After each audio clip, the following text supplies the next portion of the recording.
Hello, welcome to CodeChef. And in this video, we are going to be talking about the calculator project from the course Python Projects for Beginners.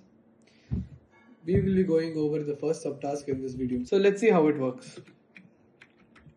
I'm going to try subtraction first, and I'm going to give 6 and 5. And as you can see, I've gotten the output as 1. Let's try addition now. I'm going to give the same numbers. So we have gotten the answer as 11. And as you can see, it can take infinite number of inputs until I give exit.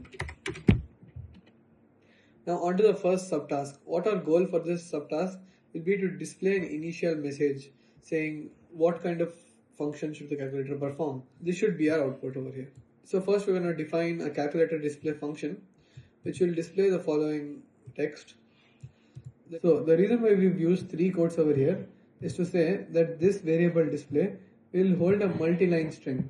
For example, over here we have multiple lines separated by white spaces. So in order to tell Python that we will have a multi-line string, we have to use 3 quotes. And then we are going to return this particular variable, which is then going to be printed in the main function. So let's see how this code works once.